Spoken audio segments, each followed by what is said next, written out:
The stars looked different out here in the outer rim. Captain Tae-young had been flying patrol missions for 6 years, but he never got tired of the view. His fighter, the Crimson Arrow, moved smoothly through the black void of space. The cockpit was small and cramped, but it felt like home to him. Tae-young was 32 years old and had seen more combat than most pilots twice his age. His dark hair was cut short in military style, and his eyes were always scanning for threats. Today was supposed to be a quiet patrol. Just fly around, check for debris, and head back to base. Easy work. His radar beeped. Something was out there. Tae-young leaned forward and checked his screens. A ship was sending out a distress signal. He changed course and flew closer. As he got near, he saw something that made his blood run cold. A large transport ship was under attack. 6 smaller ships were circling it like sharks, firing weapons at its engines. The transport ship was beautiful, even while being destroyed. It was silver and blue, with strange symbols on its side. Tae-young recognized those symbols from his training. This was a Lithoran ship. The Lithorans were aliens who looked almost human but had skin that sparkled like crystal. They were powerful, proud, and dangerous. Humans had signed a peace treaty with them 10 years ago, but it was a nervous peace. The pirate ships were tearing the transport apart.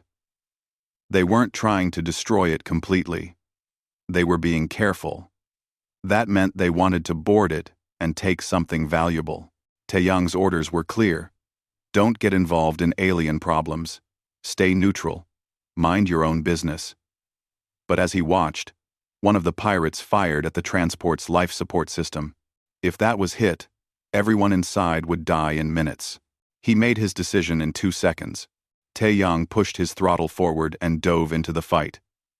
His fighter was small and fast, built for one purpose: combat. The pirates didn't see him coming until he was already there. He locked onto the nearest pirate ship and fired. 2 plasma bolts hit the pirate's engines. The ship exploded in a bright flash. Now the other pirates knew he was there. They turned toward him, confused. What was a human doing out here? Why was he attacking them? Tae-young didn't give them time to think.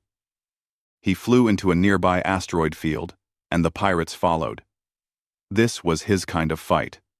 He knew how to use obstacles. He flew between 2 large asteroids, then spun his ship around and waited.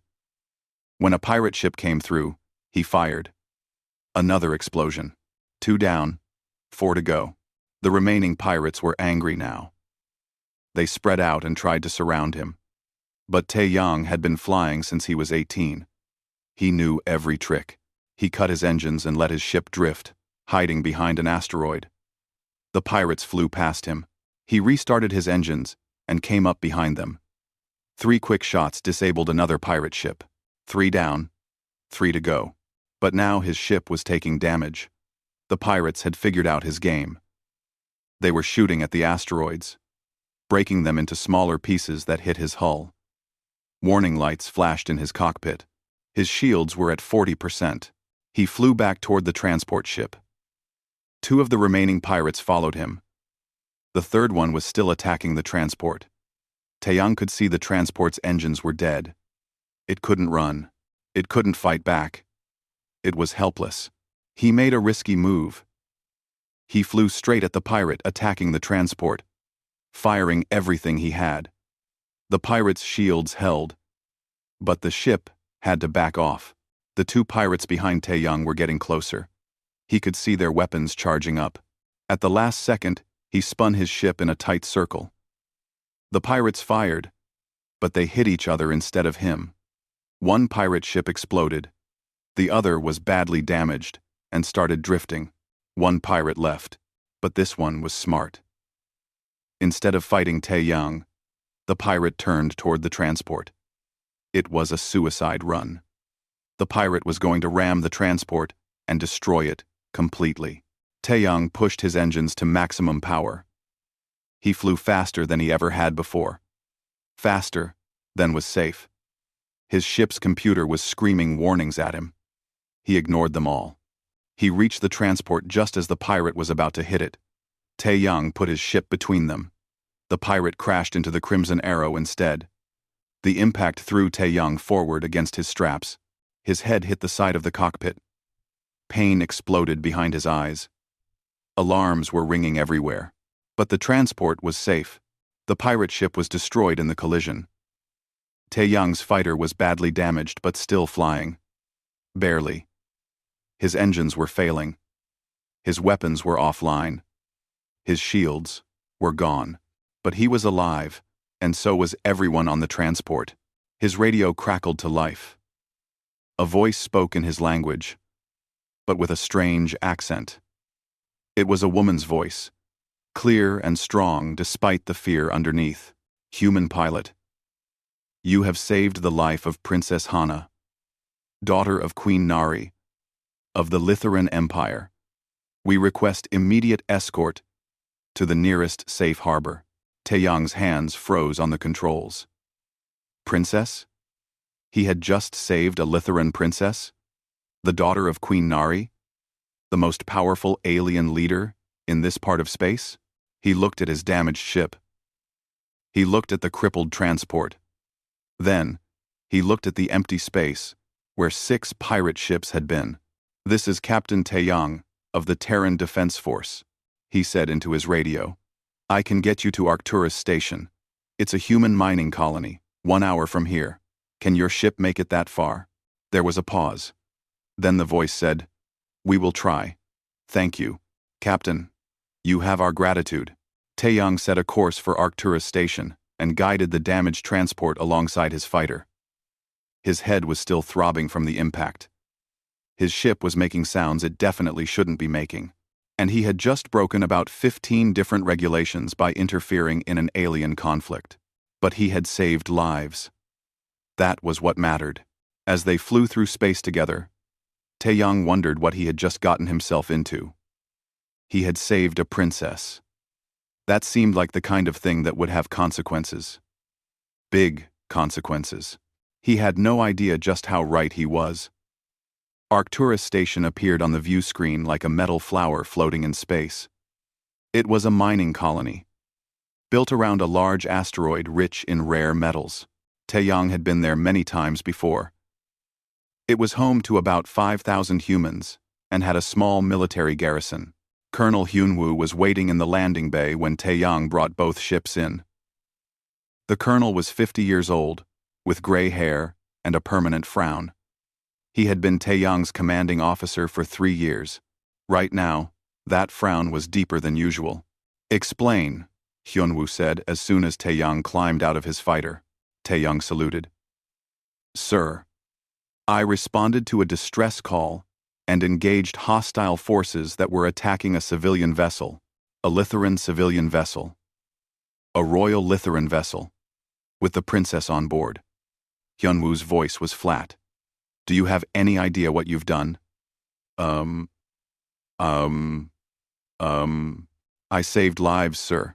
You may have started a diplomatic incident. Or prevented one. I'm not sure which is worse. Hyunwoo sighed and rubbed his face. Get cleaned up. The princess wants to meet you. An hour later, Tae-young stood in the station's conference room. He had showered and put on a clean uniform, but his shoulder still hurt from the crash. A medic had given him something for the pain, but it only helped a little. The door opened and 3 Lithuanians entered. Tae-young had seen pictures of Lithuanians before, but nothing prepared him for seeing them in person. They were tall, about 7 feet each. Their skin really did look like crystal, shifting colors in the light. It was beautiful and strange at the same time. The first Lithuanian was female and wore armor. Her skin was dark blue and moved like water. Her hand never left her weapon. This had to be the guard. The second was older, with skin that glowed soft gold. He wore robes covered in symbols. An advisor, maybe. The third was Princess Hana. She was younger than the others, probably close to Tae-young's age. Her skin was silver blue, shimmering like moonlight on water. She had large eyes that seemed to see everything. She was dressed in elegant clothes that looked both practical and royal. Around her neck was a pendant with the same symbol Taeyang had seen on the transport ship. "Captain Taeyang," she said. Her voice was the same one from the radio. "I am Princess Hana. This is Lieutenant Yuna, my personal guard, and Jiho, my advisor." Taeyang bowed, unsure of the proper protocol. "Your Highness, I'm glad you're safe." Hana smiled slightly. "You may speak freely here, Captain. You saved my life. That earns you more than formality." They all sat down at the conference table. Jiho, the old advisor, explained that he would translate anything Hana couldn't express in human language. But Hana's command of Terran Common was already impressive. "I need to know what happened," Hana said. "Why were you in that sector? And why did you help us?" Taeyang told her about the patrol mission and seeing the distress signal. When he got to the part about deciding to help, Yuna, the guard, interrupted. "You disobeyed orders to help aliens. Why?" Her hand was still on her weapon. "Because it was the right thing to do," Taeyang said simply. "People needed help. That's reason enough." Yuna stared at him for a long moment, then nodded slightly. It seemed like he had passed some kind of test. Hana leaned forward. "Those weren't ordinary pirates, Captain. They knew my route. They knew my schedule. They had military-grade weapons. Someone sent them to kill me." "Who would want to kill you?" Taeyang asked, then immediately regretted it. "Sorry, that's probably not my business." "No. It's a fair question." Hana's skin darkened slightly, colors swirling with what might be anger or sadness. "My mother, Queen Nari, has ruled for 40 years. She has kept peace with your people and strengthened our empire." Jiho added, "The princess was returning from a secret diplomatic mission. Very few people knew her route. The attack came from someone close to the royal court." "A traitor," Yuna said, her voice hard. Taeyang absorbed this information. He had stumbled into something much bigger than a simple pirate attack. "What will you do now?" "Return to Lithora Prime as quickly as possible," Hana said. "Warn my mother. Find the traitor before they strike again." "The transport ship won't make that journey," Taeyang said. "The engines are destroyed. It would take weeks to repair them." "Then we must find another way," Hana said. Before anyone could suggest a solution, alarms started blaring throughout the station. Red lights flashed. Over the intercom, a panicked voice shouted, "All personnel to battle stations. We are under attack." Everyone ran to the landing bay. Through the viewports, Taeyang could see ships approaching the station. Not military ships. Not official vessels. These were the same kind of pirate raiders that had attacked the transport. "How did they find us?" Yuna demanded. "They must have tracked us," Taeyang said. "Or they have someone feeding them information." Colonel Hyunwoo appeared, already in combat armor. "Captain, we need every pilot in the air. That includes you." "Sir, my fighter is damaged." "Then take one of ours. Move." Taeyang started toward the spare fighters, but Hana grabbed his arm. Her hand was warm, despite looking like crystal. "Captain Taeyang, I need to be honest with you. These attackers won't stop. They'll follow me anywhere. They'll put this entire station at risk just to kill me." Her eyes met his. "I need to leave immediately. I need to get to Lithora Prime. But all of my crew are injured or dead. I have no pilot I can trust completely." She paused, and Taeyang understood what she was asking before she said it. "Will you take me home, Captain? Will you fly me to Lithora Prime?" Yuna looked shocked. "Princess, you cannot ask this. He is human. We don't know if we can trust him fully. He risked his life to save mine," Hana said. "That's more trust than I have in anyone at court right now." Taeyang looked at Colonel Hyunwoo. The colonel's face was unreadable. Finally, Hyunwoo said, "It's your choice, Captain. But if you do this, you'll be flying through some of the most dangerous space in the galaxy. And you'll be putting yourself right in the middle of alien politics." Taeyang thought about his duty. He thought about orders and regulations. Then, he thought about the little boy who had hidden in a maintenance shaft while slavers killed his parents. He had sworn no one would ever feel that helpless again if he could prevent it. "I'll do it," he said. "I'll take you home, Your Highness." Hyunwoo nodded. "Then take the Starfire. She's our fastest scout ship. I'll load her with weapons and supplies." He looked at Hana. "Princess, I hope you know what you're asking of him." "I do," Hana said softly. "And I will not forget it." 20 minutes later, as the station's defenses held off the pirates, Taeyang launched the Starfire into space. Princess Hana sat in the co-pilot seat, with Yuna and Jiho in the passenger compartment behind them. As they left the station behind, Taeyang set course for Lithora Prime. It was 5 days away through safe routes. But safe routes were probably compromised. He would have to take the long way. The dangerous way. "Have you ever been through the nebula expanse?" he asked Hana. "No, most pilots avoid it. The sensor interference makes it too risky." Taeyang smiled. "Perfect. That's exactly where we're going." The nebula expanse looked like a painting of clouds in space. Colors swirled together, purple and green and blue, beautiful but deadly. Inside the nebula, sensors barely worked. Navigation was difficult. One wrong turn could send a ship crashing into hidden debris or floating into a gravity well that would tear it apart. Most pilots avoided the nebula. That was exactly why Taeyang chose it. "You're serious about going through there?" Yuna asked from the back. Her voice was tight with worry. "Unless you want the people chasing us to catch up," Taeyang said. "The nebula will hide us. They won't be able to track our ship. It will also hide dangers from us," Jiho pointed out. "True," Taeyang admitted. "But I'd rather face random dangers than certain enemies." He guided the Starfire into the nebula's outer edge. Immediately, the view screen filled with colors. The ship's sensors started giving confused readings. Taeyang switched to manual piloting, trusting his instincts more than his instruments. The first day was tense. Everyone stayed strapped in their seats as Taeyang navigated through the nebula. He flew carefully, watching for any signs of danger. Twice they had to change course to avoid debris fields. Once they skirted around a gravity anomaly that tried to pull them in.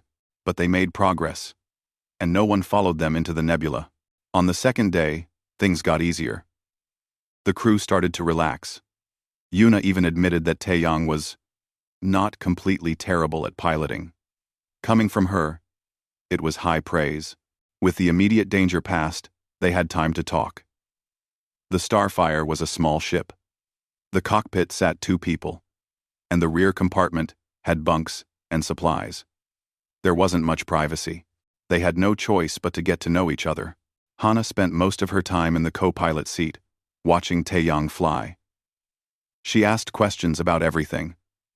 How did human ships work? What was Earth like?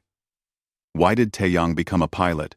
"I grew up on a colony world called New Haven," Taeyang said, keeping his eyes on the swirling colors outside. "It was a peaceful place. Farms and small towns. My parents ran a repair shop. Was it a good childhood?" Hana asked. Taeyang's hands tightened on the controls. "Until I was 15. Then slavers raided our colony. They killed anyone who resisted. My parents hid me in a maintenance shaft under our shop. I stayed there for 3 days, listening to people scream. The Terran Defense Force finally came and drove the slavers away. But my parents were already gone." The cockpit was quiet for a moment. Then Hana said softly, "I'm sorry. The Defense Force took me in, fed me, trained me, gave me a purpose." Taeyang finally looked at her. "That's why I couldn't just fly past your ship. I know what it's like to be helpless and hope someone will come." Hana's skin shifted colors, rippling with emotions. Taeyang couldn't read yet. "You're a good man, Captain Taeyang. I'm just a pilot who made a choice. That's what makes you good," Hana said.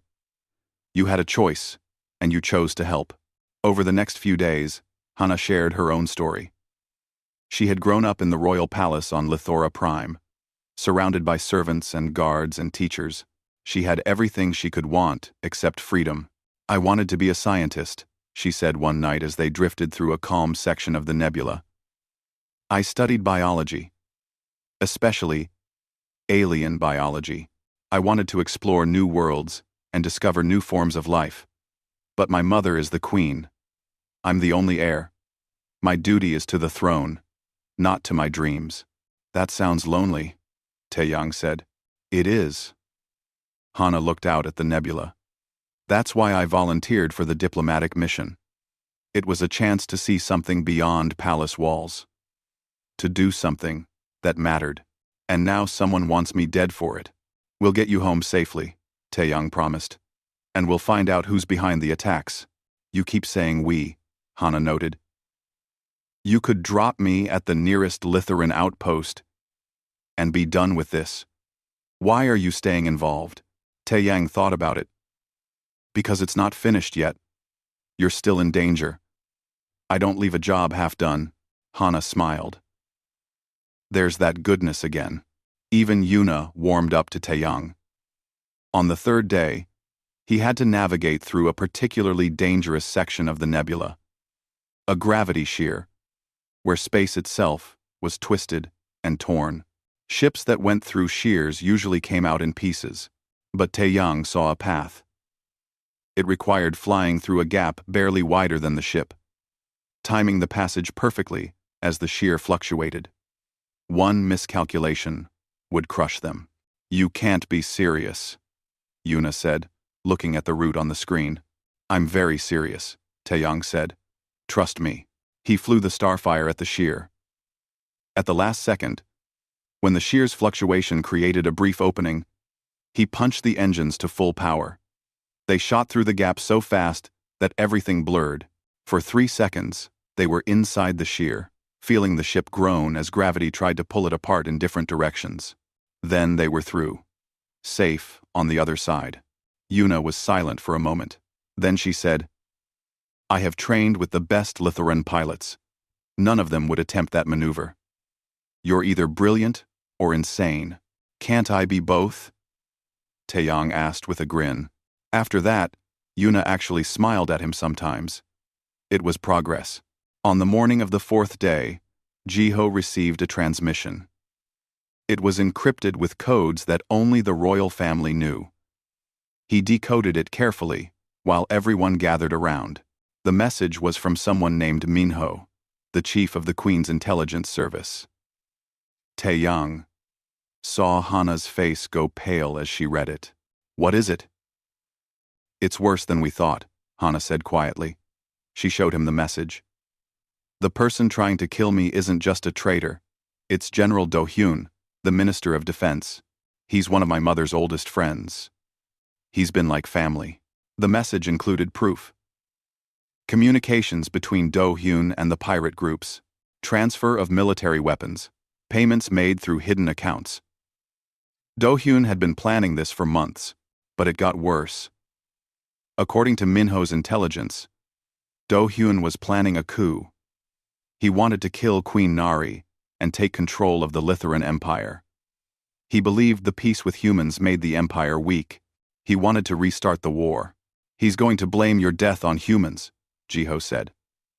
Make it look like we broke the treaty. Use the anger to unite the empire behind him. When? Taeyang asked. The message says he's moving against the Queen in 24 hours, Hana said. We have less than a day to get home and stop him. Taeyang checked their position. They were still a day and a half from Lithora Prime, using safe routes. But there was a faster way. A dangerous way. There's a shortcut, he said. We can exit the nebula here and make a straight run to Lithora Prime. But we'll be exposed. If Do-hyun has ships watching for us, they'll see us coming. We have no choice, Hana said firmly. They emerged from the nebula that afternoon. Open space stretched before them, clear and empty. Taeyang pushed the engines as hard as they would go. The ship shook with the speed. They had traveled for 2 hours when the alarm went off. A ship had appeared on their sensors. A big ship. A Lithuran military cruiser. That's the Vengeance, Yuna said, recognizing the ship's signature. It's Do-hyun's personal command ship. The cruiser was 5 times larger than the Starfire. It had more weapons, stronger shields, and a full crew. Against it, they had no chance. The cruiser's weapons locked onto them. A voice came over the communication channel. It was deep and authoritative. "Princess Hana, this is General Do-hyun. Power down your engines. I'm bringing you in for your own protection." "He's lying," Hana said. "If we stop, he'll kill us." Taeyang's mind raced. They couldn't fight. They couldn't outrun the cruiser. But maybe they could outsmart it. "Hold on," he said, and threw the ship into a steep dive. The cruiser fired. Plasma bolts streaked past them, close enough that Taeyang could see them on the view screen.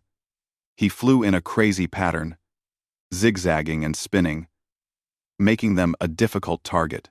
"What's your plan?" Yuna shouted over the sound of alarms. "Working on it," Taeyang shouted back.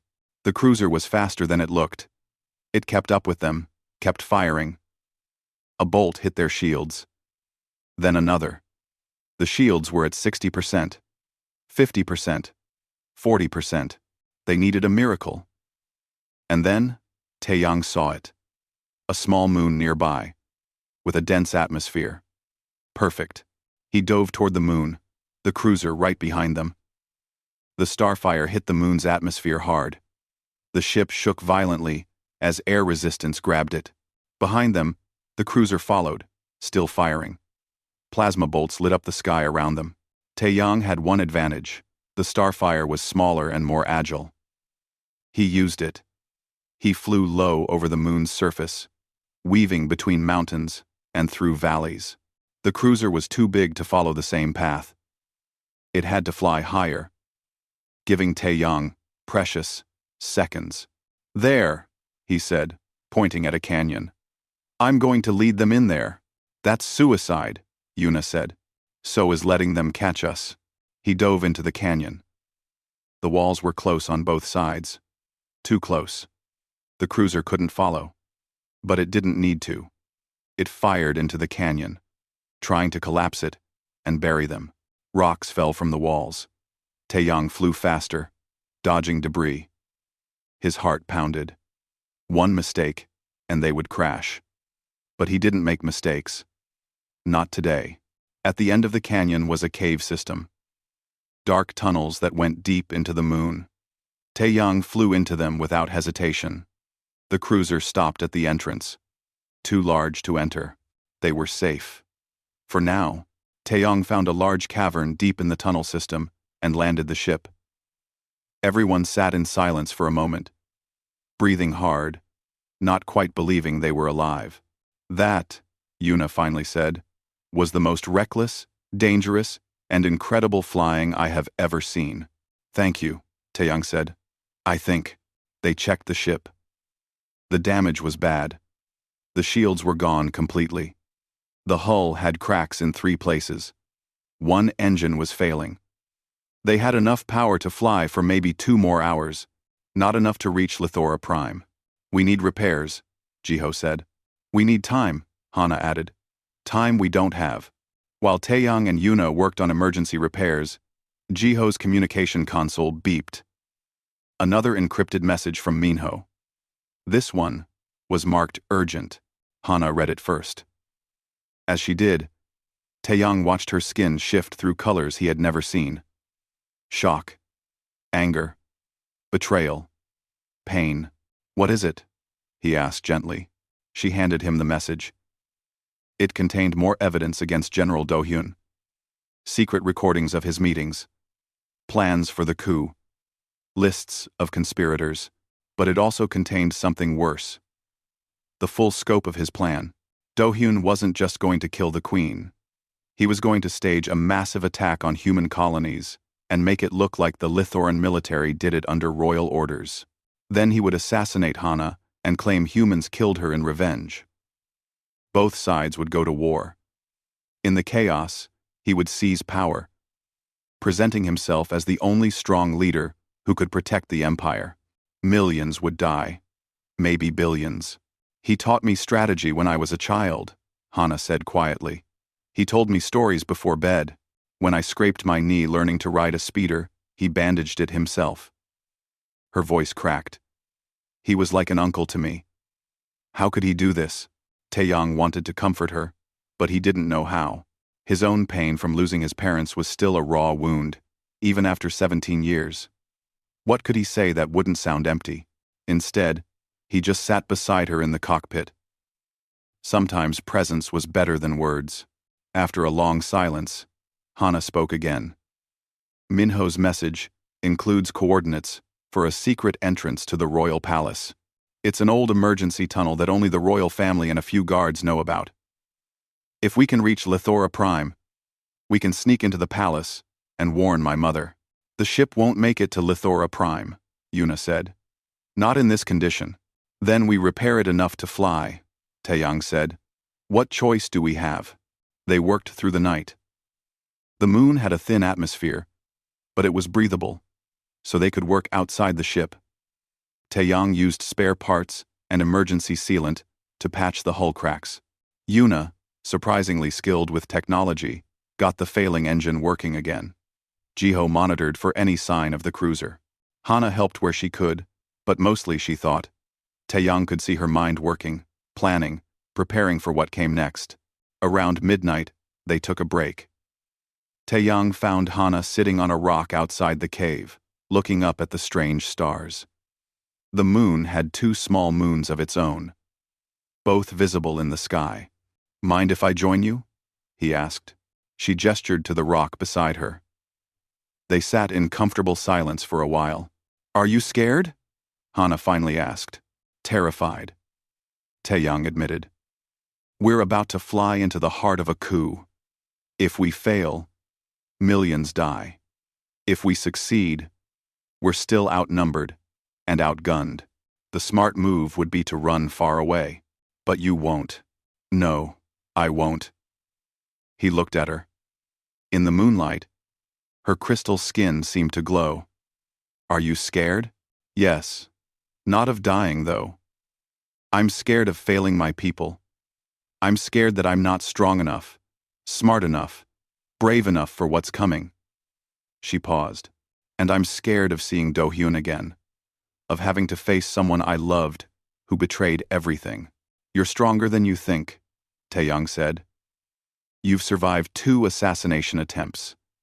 You've made it through the nebula. You've kept your head clear and your purpose firm. That's not weakness. That's strength. Hana looked at him with those large, expressive eyes. You always know what to say. Not always. Usually, I have no idea what I'm doing. I just try to do what seems right, and hope it works out. And Everty, she laughed, a sound like bells. It was the first time he had heard her really laugh. That's more honest than most people I know. They sat together under the double moons, 2 people from different worlds who had been thrown together by chance and choice. Taeyang felt something between them. Some connection he couldn't quite name. It wasn't just friendship. It wasn't just duty. It was something else. Something new. But there was no time to explore it. They had a mission.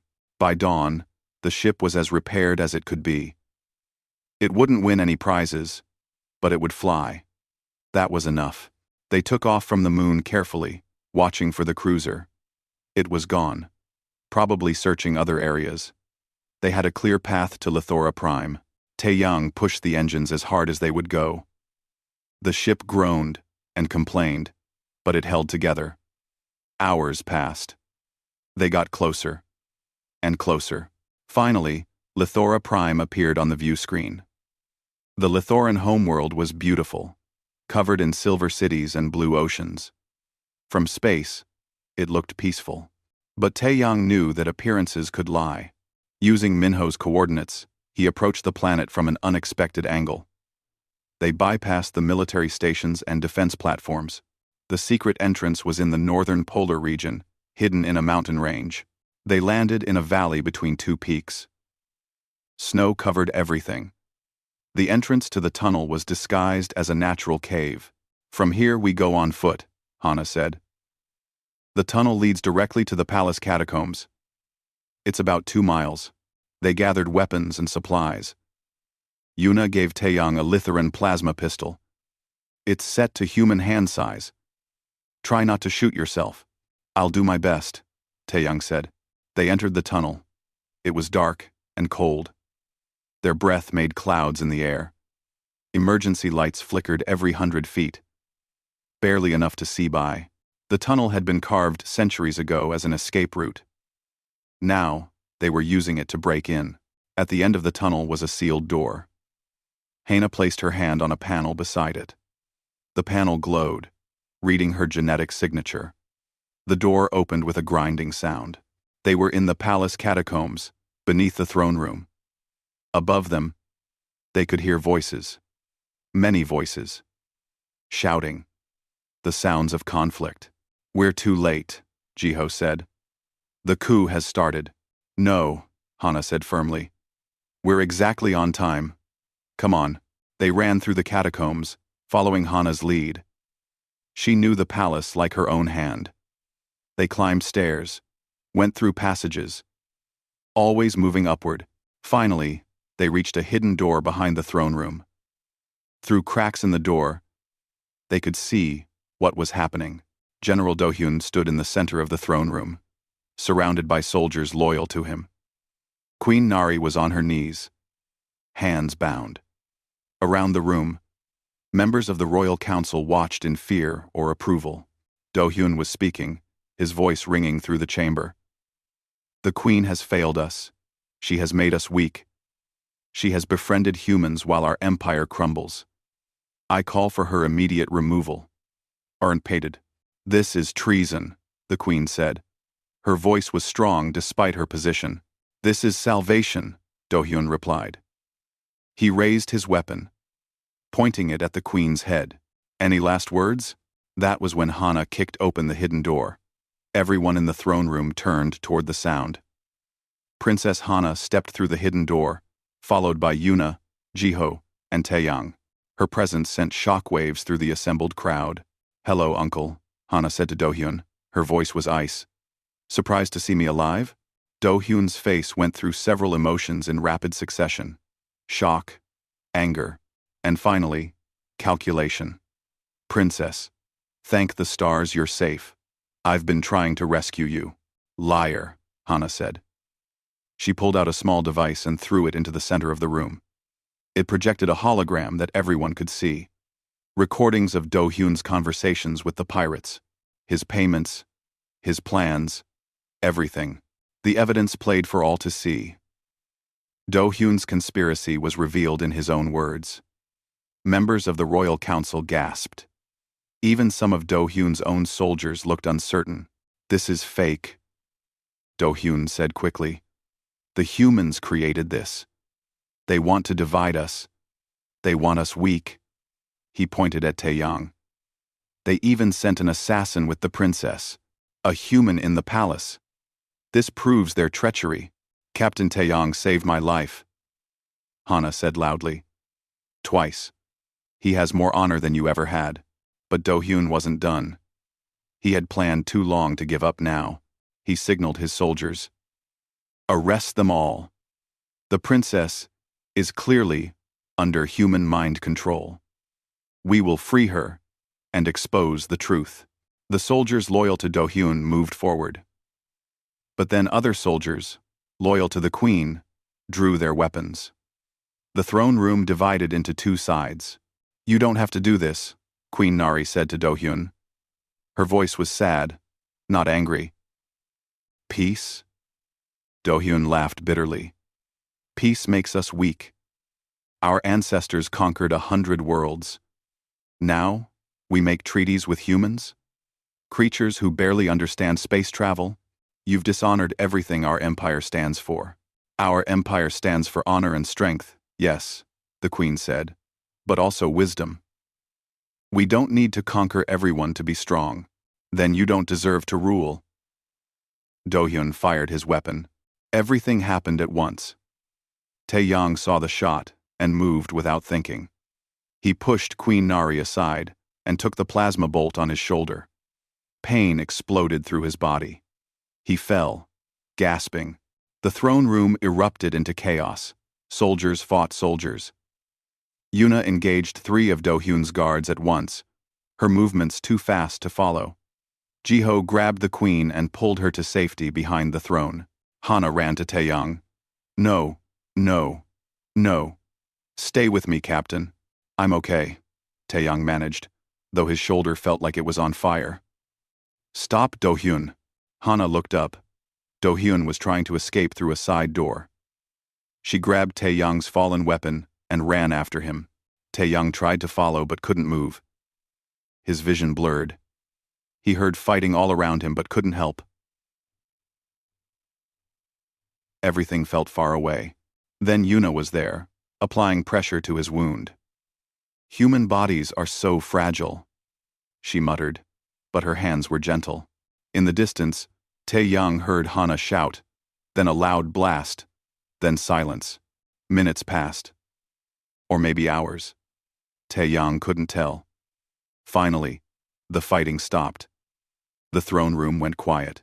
Hana returned, dragging Do-hyun with her. The general was unconscious, his armor scorched. She threw him at the feet of the royal council. The coup is over, she announced. General Do-hyun is arrested for treason. His co-conspirators will surrender or face justice. The loyalist soldiers cheered.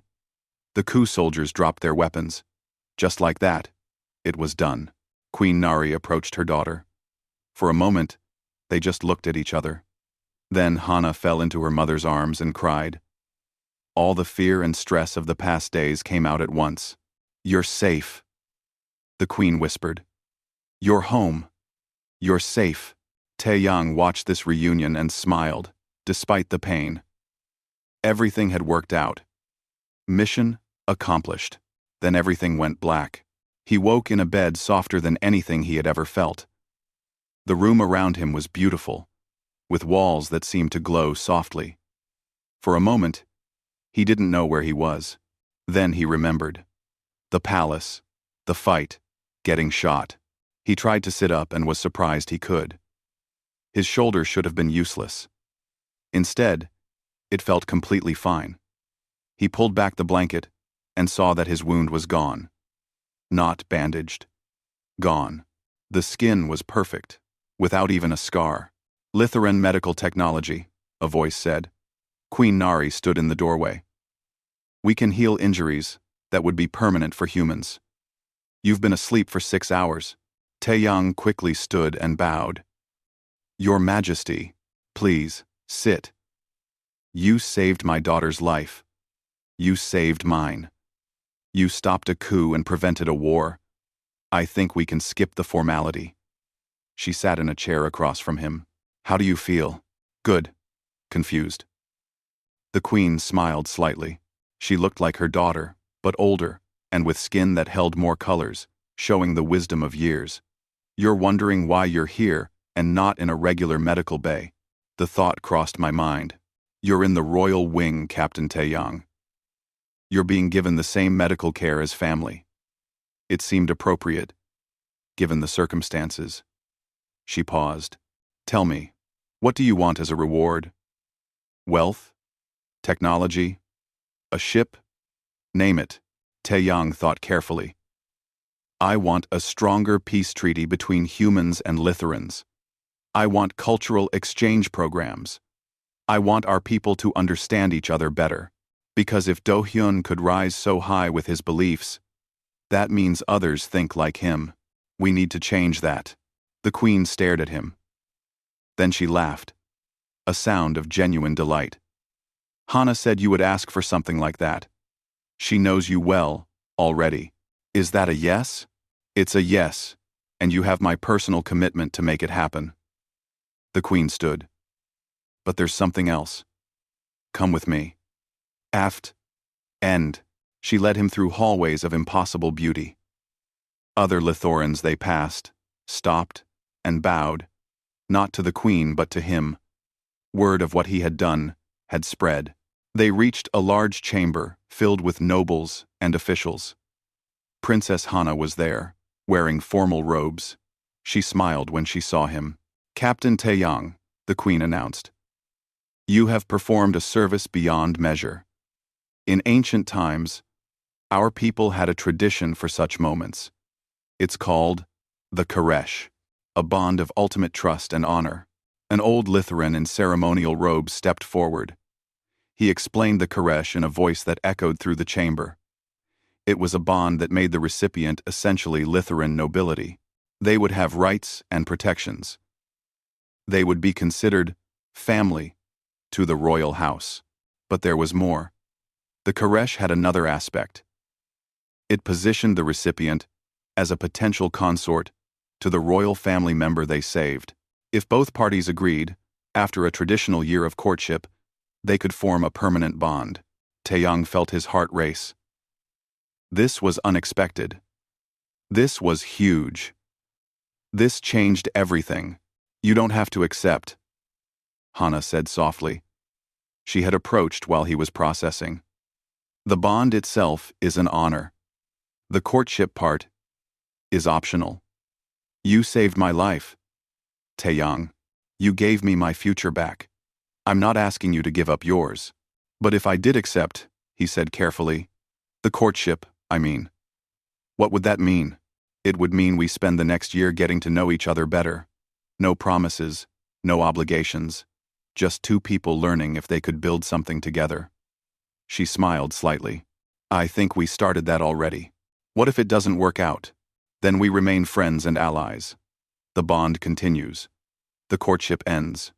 No harm done. Taeyang looked around the chamber. Every Lithuanian was watching him. Waiting. This was a moment that would be recorded in history. The first human to receive the Koresh. The first potential bridge between two civilizations through family rather than treaty.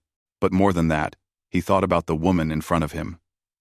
Princess Hana, who wanted to be a scientist, who loved learning about alien cultures, who had cried in her mother's arms, who was brave and smart and kind.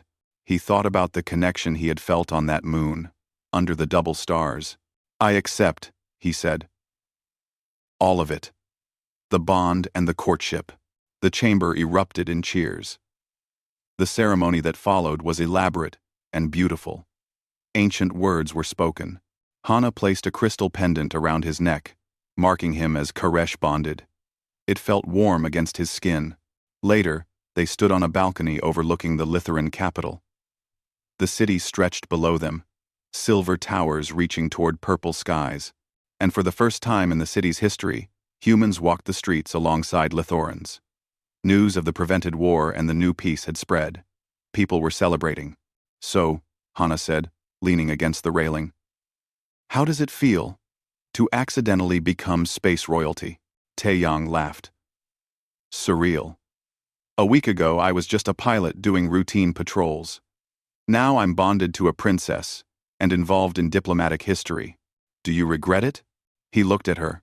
Her skin was shimmering with colors he was learning to read. Good, because the next year is going to be interesting. You have to learn our customs, our language, our history, and I have to learn yours. Plus, my mother is already planning state visits where you'll have to give speeches. I'm terrible at speeches. Then I'll help you. She took his hand. In Lithuanian culture, it was a significant gesture. We'll help each other. Below them, a group of human soldiers had arrived as part of the new diplomatic envoy. Taeyang could see Colonel Hyun-woo among them. The colonel looked up, saw Taeyang on the balcony with the princess, and just shook his head with a smile.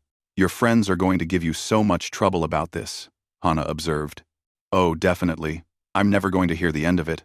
Was it worth it? Taeyang squeezed her hand gently. Yes. All of it. The fight. The risk. The choice to help someone in need. It was all worth it. They stood together as the celebration continued below. Two people from different worlds who had found something unexpected in the middle of chaos. The future was uncertain. The courtship might work, or it might not. But in this moment, under an alien sky, Taeyang felt something he hadn't felt since his parents died. He felt at home. So, what happens now? He asked. Hana smiled. Now we figure it out together. One day at a time. And that sounded perfect.